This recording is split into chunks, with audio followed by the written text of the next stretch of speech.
Greetings, I'm Vishal, this is Prudhvi, and this is Manoj. In this podcast, we will be discussing the Tatas and their nationalism during the colonial and post-colonial eras of India. The Tata Group is one of India's most respected and influential business conglomerates, known for its long-term vision, ethical leadership, and global presence. Over the decade, it has become a symbol of trust, national pride, and responsible capitalism. The group was founded in 1868 by Jamsetji Tata, who is remembered as the father of Indian industry.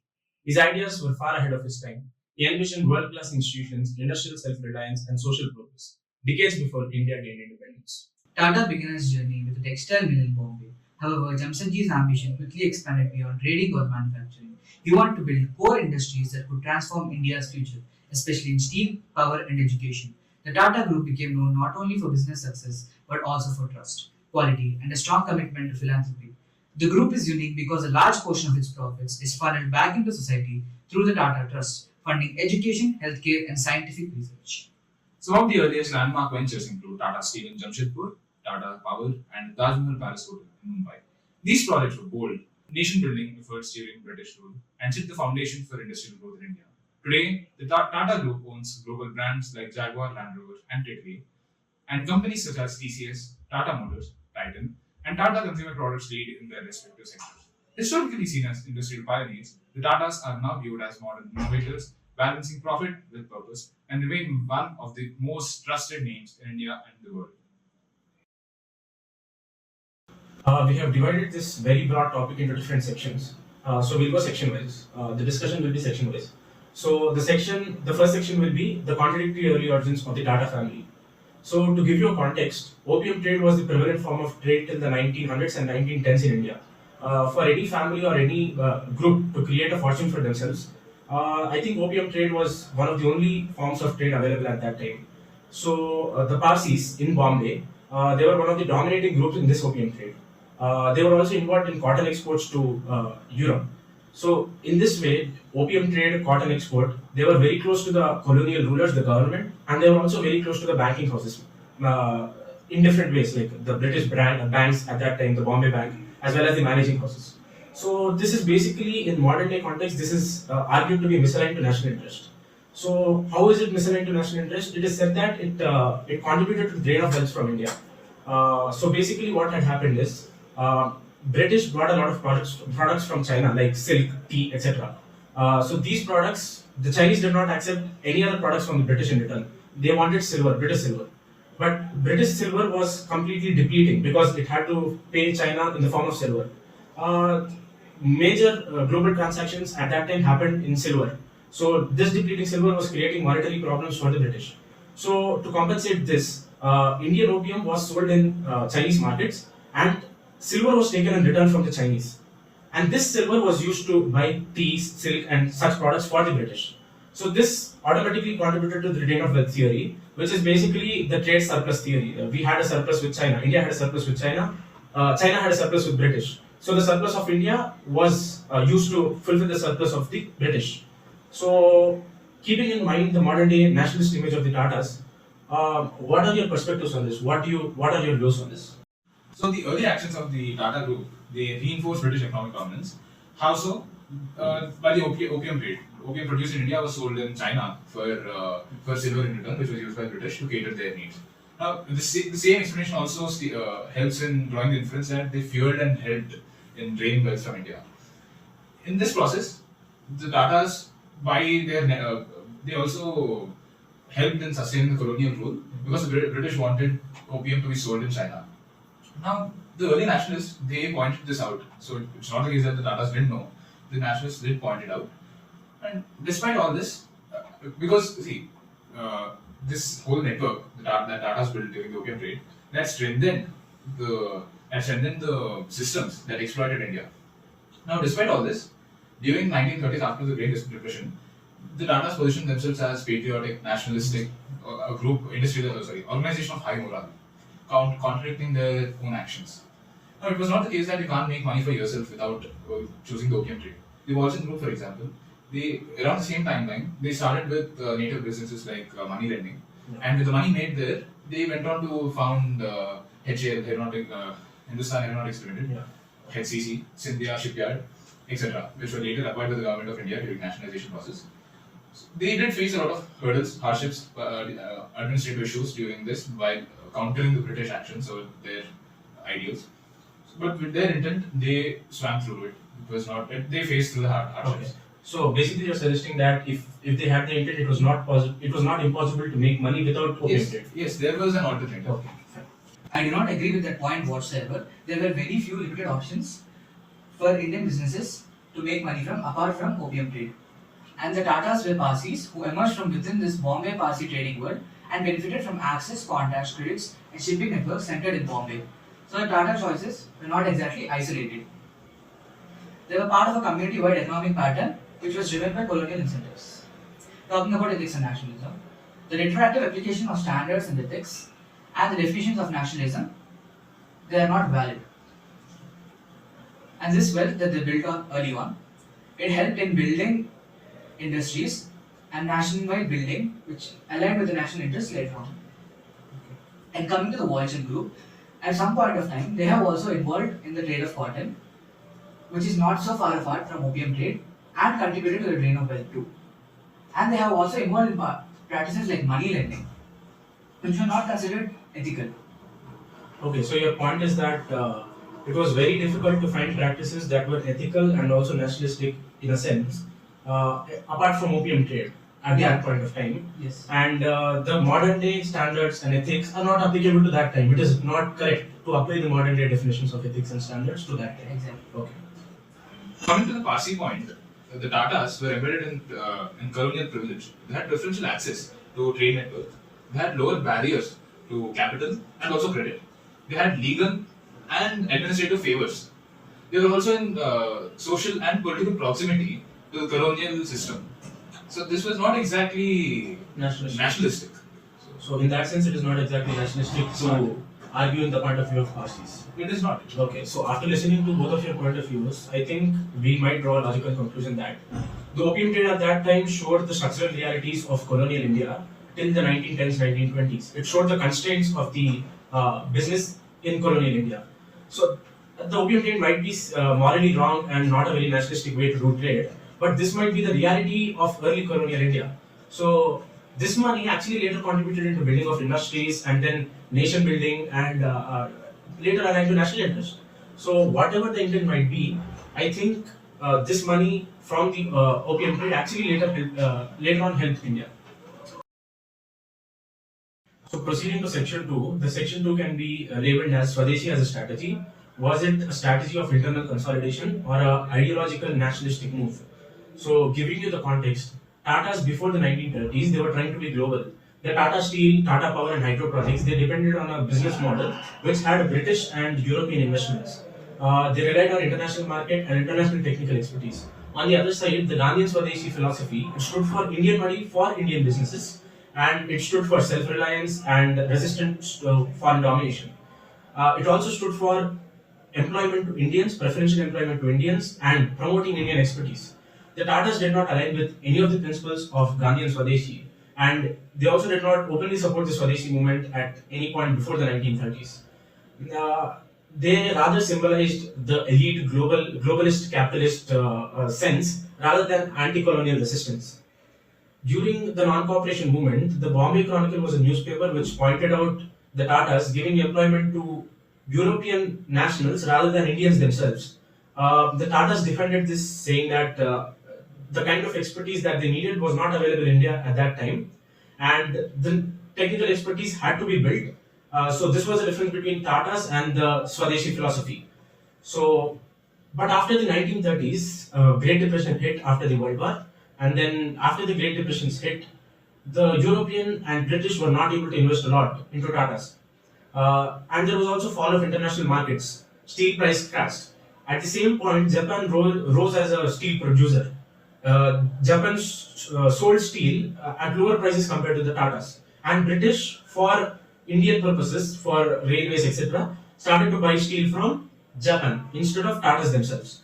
So now the business started to crash and they were on the verge of bankruptcy. So at that time, Tata changed their entire business mindset and they turned inward. They changed their narrative from globalist narrative to a patriotic commitment to Indian economic independence. So they started cooperating with Indian industrial lobbies, nationalist lobbies, and they started building a self-reliant supply chain within India. They even started aligning with the Indian National Congress, Congress's call for Swadeshi movement. So they started aligning with the Gandhian Swadeshi ideology. So the question to both of you, what are your perspectives on the thought that the becoming of Swadeshi by Tatas, was it a move of internal consolidation because their global markets was crashing, or was it that it was a sincere ideological nationalist move? This is the question. Please give both of your perspectives on this. I think that this represented the gradual ideological evolution of the Tatas, and it wasn't exactly created during the pressures of the 1930s. To give you a few examples, the textile mill and disco, which laid very good foundations for self-reliant Indian industries, were built way before the 1930s. And in 1892, Tata sent students abroad for training and domestic expertise for disco, which aligned with the Gandhian Swadeshi ideology.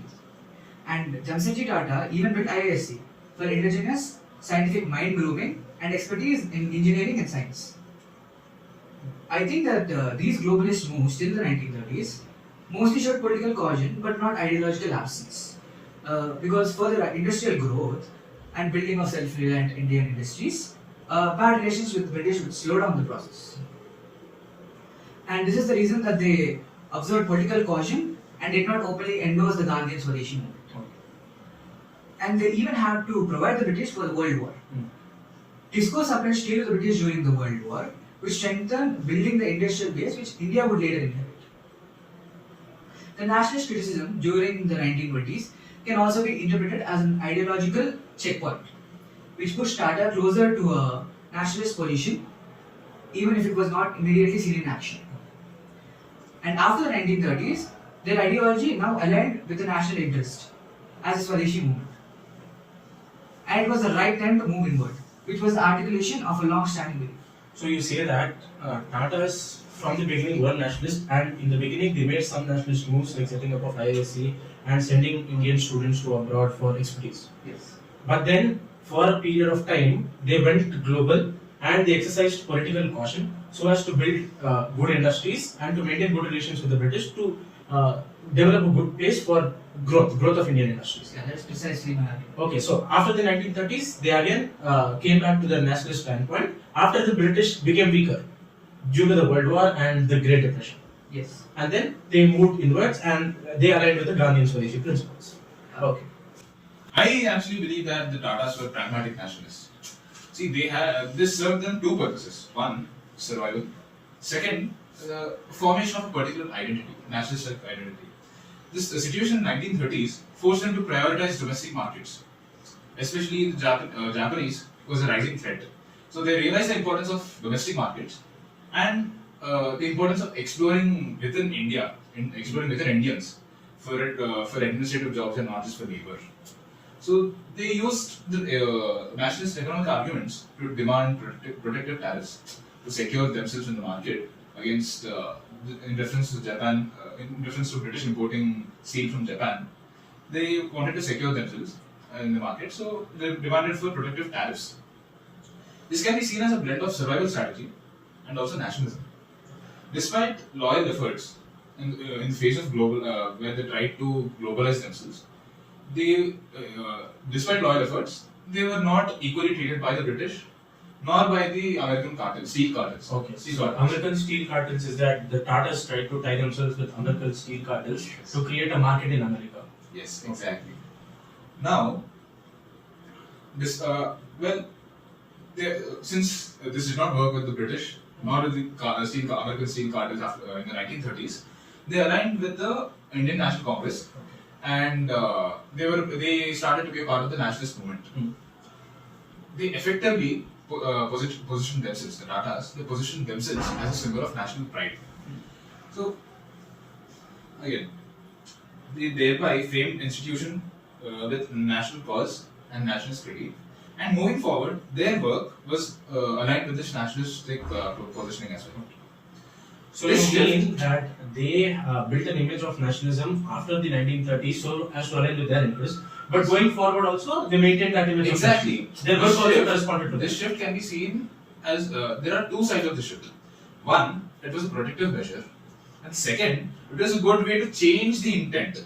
It was a good way to change the intent of the organization and making it nationalist in a practical sense. Since it didn't work until the 1930s, they were trying to go global. From there, since it didn't work, they shifted here. But a very good thing is they remain nationalist both in their intent and in their work. Moving on from here. I would like to mention most of their work as there are some issues that we might raise in the further sections. Right. Okay. So after listening to both of your point of views on this question, I think both of your point of views match in very most of the aspects. But I think your point of view mostly deals with the point of pragmatic nationalism, versus his point mostly deals with the gradual ideological evolution of the Tatas. Now that we are done with this question, I think it is a very good segue into the broader question, an ideological question of altruism in a nationalistic sense versus practicalism in terms of business. So, what do you think? I think that even if nationalism-driven altruism and practical benefit often coincide, since acting in the nation's interest can build legitimacy, unity, and long-term stability, the motive should remain patriotic and ethical, not entirely strategic.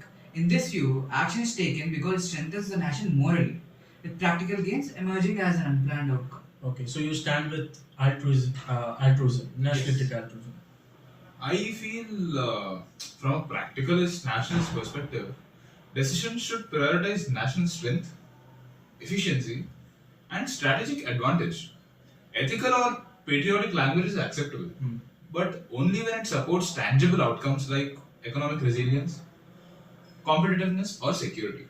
Here, nationalism is justified through measurable benefit, making practical results, not moral intention, the correlation.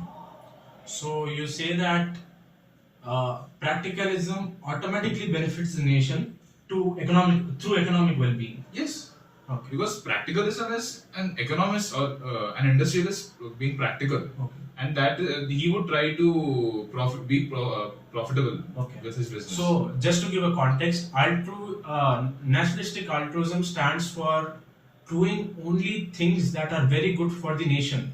So only thinking of national interest is nationalistic altruism versus doing things that are practical for your business or your industry is practicalism. So that is the debate we have created. So section 3 will be a discussion of the relation of Tatas with a specific caste group in India. So this will be about dissociation of the Tatas with the Marwaris and the role of caste. So giving you a context of this topic, in the late 19th century, the production in India was semi-industrialized, and the distribution and finance was dominated by major caste groups and caste networks like Marwaris, Banias, etc. The Marwaris controlled distribution and supply networks in Bombay.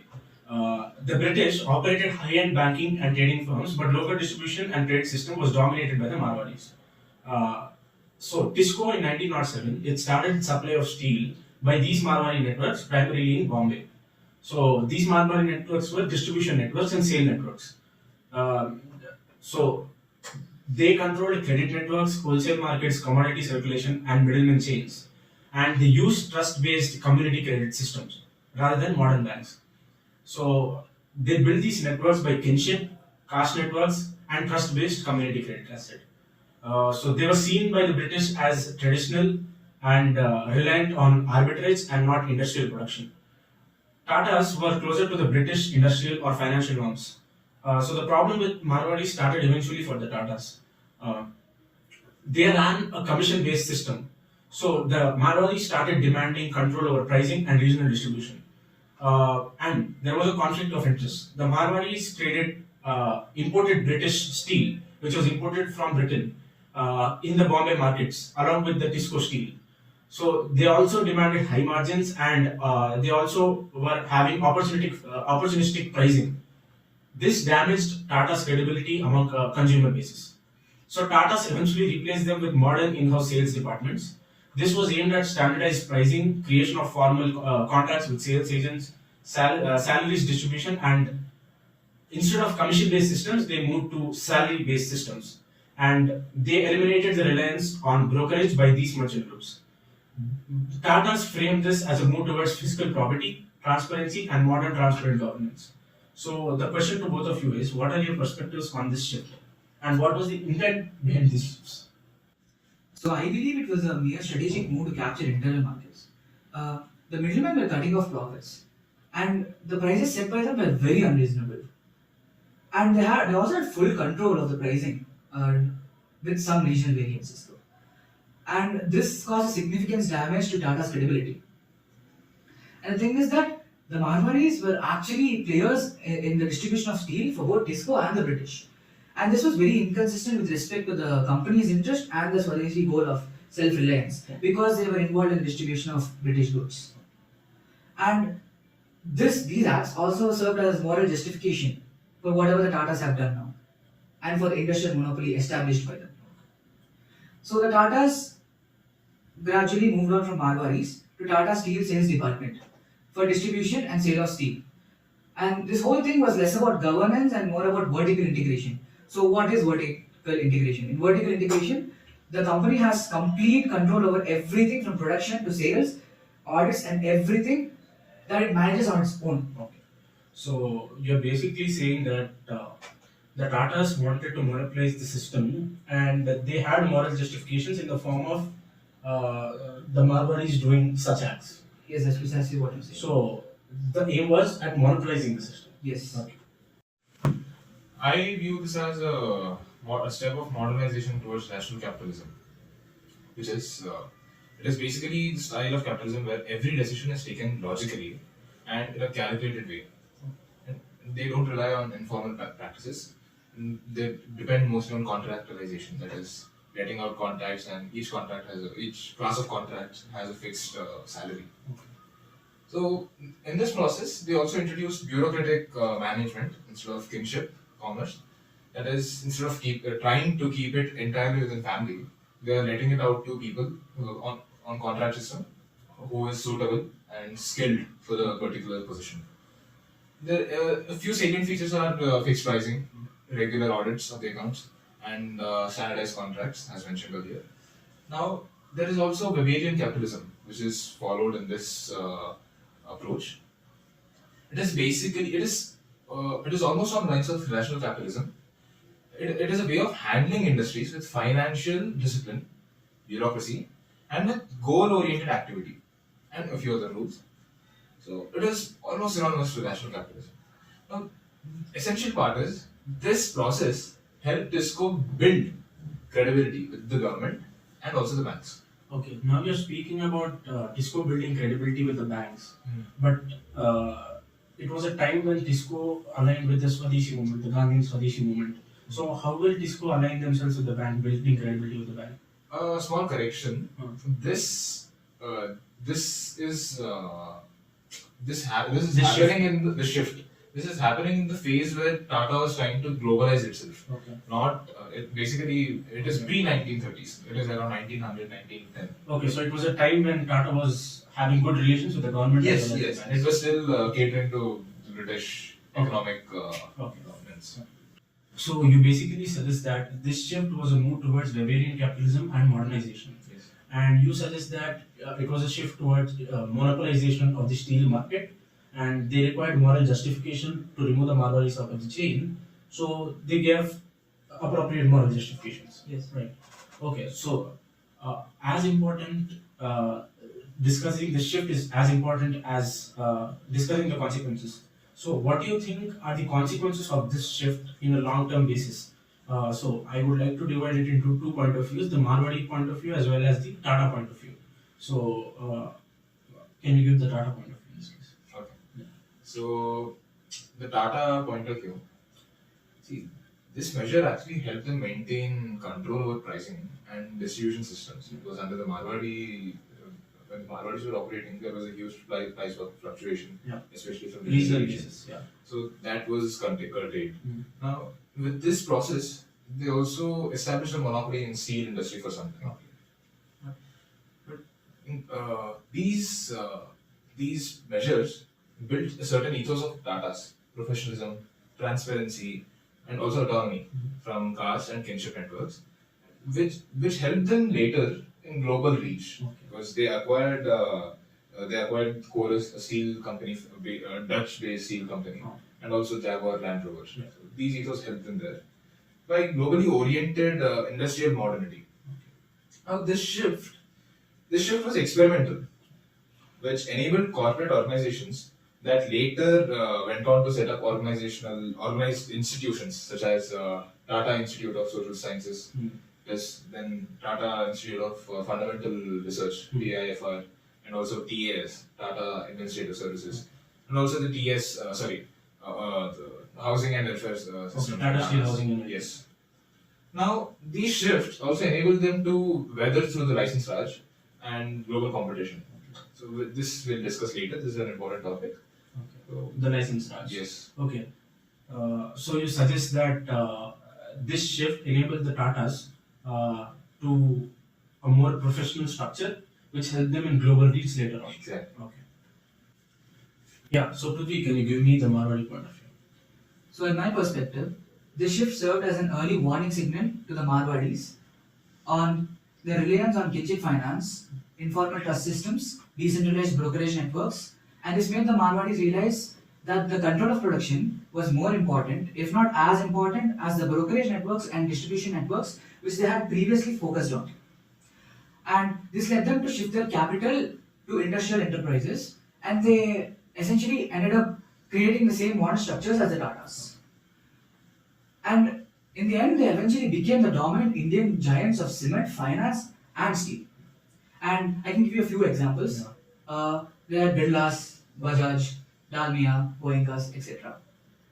And so this essentially helped the Marwadis, especially the Birlas, in recognizing their issues and changing the style of business from trade to industry, which made them some of the biggest leading industrial giants in India. And some of this success has to be, and I mean has to be, attributed to their caste and community, through which some of the things in this process of building their business have been very favorable to them. And in the end, the Marwadis ended up establishing the domestic supremacy compared to the Tatas. Okay. So basically, concluding both of your points, the Marwadis they shifted from trade, domestic trade, to industrial capital. They shifted the capital from domestic trade to industries. So Marwadis eventually became leading giants in the domestic market, especially in fields like steel, cement, etc. And Tatas became global players, and they expanded globally.